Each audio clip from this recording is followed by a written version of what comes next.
ದೇವರ ಪರಿಶುದ್ಧ ನಾಮಕ್ಕೆ ಸ್ತೋತ್ರವಾಗಲಿ.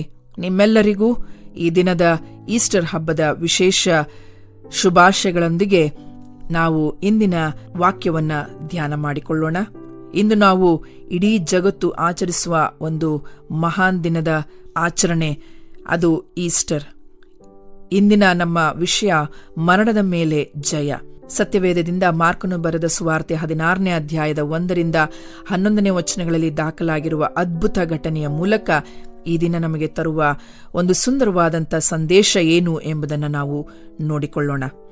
ಮೊದಲನೇದಾಗಿ ಈ ಒಂದು ಸನ್ನಿವೇಶದ ವಿವರಣೆ ಏನಿದೆ ಎಂಬುದಾಗಿ ನಾವು ನೋಡುವಾಗ, ಭಾನುವಾರದ ಮುಂಜಾನೆ ಯೇಸುವಿನ ಶಿಲುಬೆಗೇರುವಿಕೆಯಿಂದ ತೀವ್ರವಾಗಿ ನೊಂದಿದ್ದ ಮಗ್ದಲದ ಮರಿಯಳು, ಯಾಕೋಬನ ತಾಯಿ ಮರಿಯಳು ಈ ಯೇಸುವಿನ ದೇಹಕ್ಕೆ ಹಚ್ಚಲು ಒಂದು ಸುಗಂಧ ದ್ರವ್ಯಗಳನ್ನು ತೆಗೆದುಕೊಂಡು ಸಮಾಧಿಯತ್ತ ಹೆಜ್ಜೆ ಹಾಕಿದ್ದಾರೆ.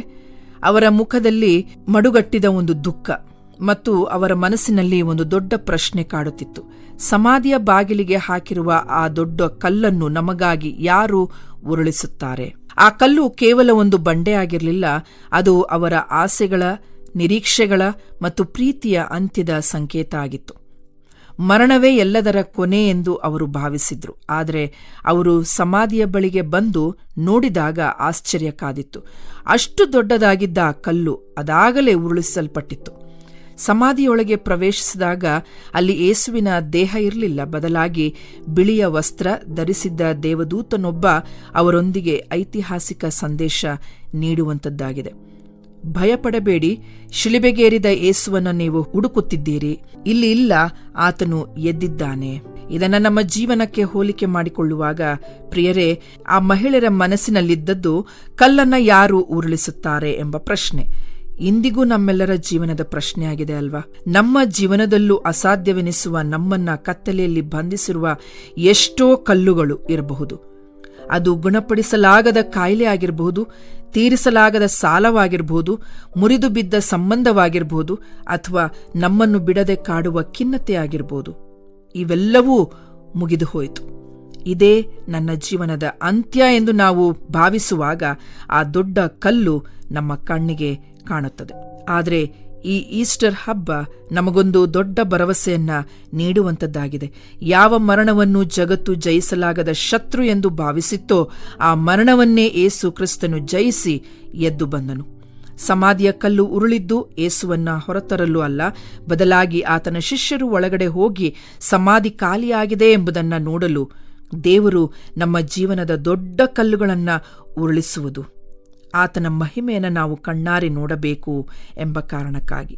ಒಂದು ಭರವಸೆಯ ಸಂದೇಶ ಏನು ಎಂಬುದಾಗಿ ನೋಡುವಾಗ, ಮಾರ್ಕನು ಬರೆದ ಸುವಾರ್ತೆ 16ನೇ ಅಧ್ಯಾಯ 9-11 ನಾವು ನೋಡುವಂತೆ, ವಾರದ ಮೊದಲನೆಯ ದಿನ ಬೆಳಗ್ಗೆ ಯೇಸು ಜೀವಿತವಾಗಿ ಎದ್ದ ಮೇಲೆ ಮಗ್ದಲದ ಮರಿಯಳಿಗೆ ಮೊದಲು ಕಾಣಿಸಿಕೊಂಡನು.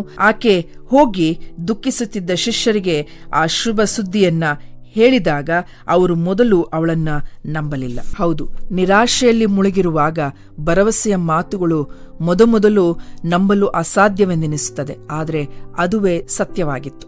ಮರಣವೇ ಕೊನೆಯಲ್ಲ, ಅದು ಕೇವಲ ಒಂದು ವಿರಾಮವಷ್ಟೇ.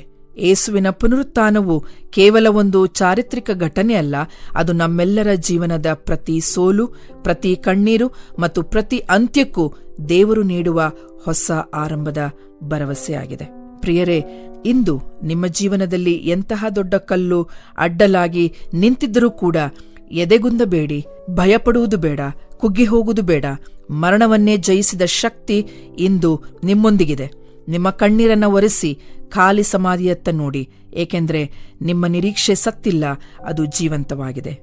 ನಿಮ್ಮೆಲ್ಲರಿಗೂ ಈ ಈಸ್ಟರ್ ಹಬ್ಬದ ಪ್ರೀತಿಯ ಶುಭಾಶಯಗಳು. ಈ ಪುನರುತ್ಥಾನದ ಶಕ್ತಿ ನಿಮ್ಮ ಜೀವನದಲ್ಲಿ ಹೊಸ ಬೆಳಕನ್ನು ತರಲಿ. ಆಮೇನ್.